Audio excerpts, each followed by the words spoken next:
Hey folks, welcome back to the channel. Didn't realize I had left a big mess up here. Let me get this rock out of the way.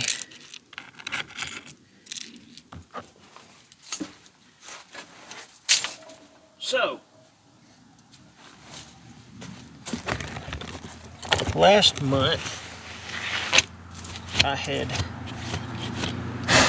there's so much pollen. Look at that. Pollen on just everything. It's awful. Anyway, I shared my baldric mod for my field knife from Wild Harvest, Les Stroud, and LT Wright knives.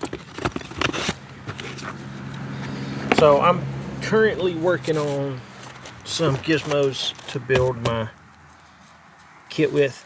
I haven't got too crazy excited about it just yet because I've got about a million things going on. But I want to try to take some of this crispiness out of this.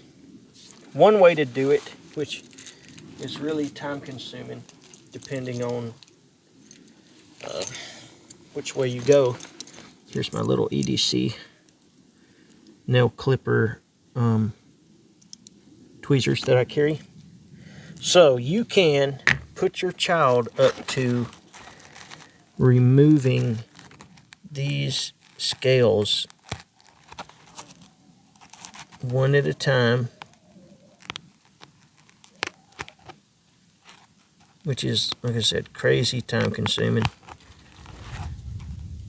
But if you get all of the scales gone, it makes it way smoother and way more flexible. But, you know, it takes forever. Kind of a funny story. I put my kiddo up to, these are sliver grippers, by the way. But I put my kiddo up to taking those off for me one time. And she got busy just pulling them out. Well, she was pulling them out and throwing them directly into the floor, just right where she was at.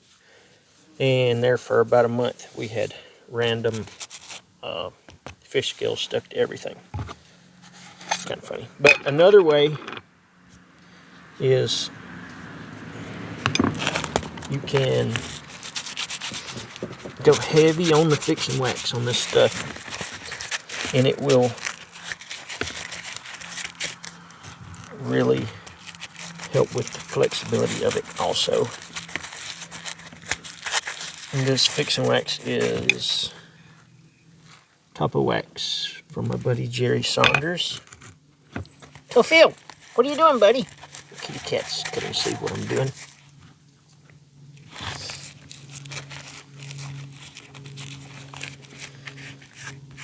But you just take and start putting it in there. In the heat, if you live in Georgia and you take and get all this stuff in there, and then one day when you're using it, just lay it in the sun, it'll melt all of that wax better into the leather. And this is salmon skin, and it's really inexpensive. I've got some examples I'm going to show you as soon as I get this top on here that you can kind of look at. And if you're going to start like making some of this stuff yourself, this is something to keep in mind versus construction, or should I say, how can I put it?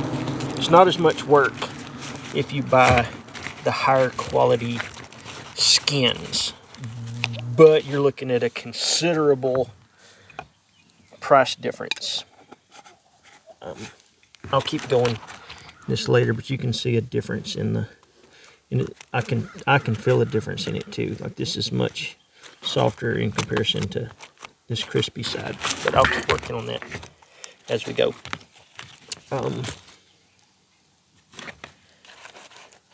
So wax, you could painted wet beeswax on there, or a bunch of different options to make it more flexible.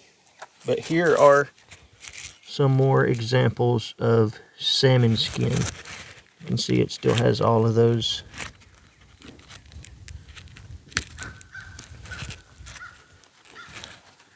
scales in it. So size-wise, these huge ones were like, I think I was paying like 3 for $10 or something like that for 3 salmon skin. No fishy smell.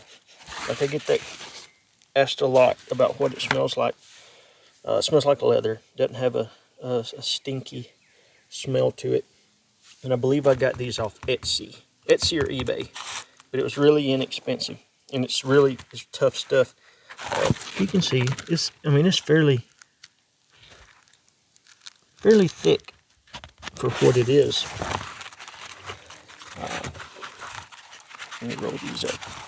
So salmon, kind of a rougher finish than what I'm about to show you. So these guys are tilapia, and you're looking at about $15 a piece for one of these. It's much thinner,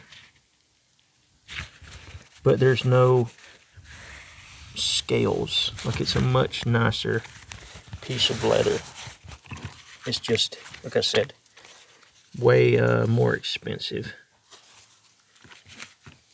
And depending on what you want to do, it may be worth it. But for me, I was just experimenting with fish skin, and I really didn't know a whole lot about it, so I decided I would go for quantity over quality with this, and I've been satisfied with it. Said big difference in the two. Of course, the species of fish is different, so scales are going to be a little different. I was looking at some arapaima at Blade Show here a couple years ago, and it was like $500 for a piece, maybe twice as big as this board here. Super killer looking leather though. But yeah, fish leather is a good option for these pouches. Adds a bit of character to it also. All right, y'all, just wanted to share a little fish leather information, as well as how to soften some of this stuff up. Thanks, guys.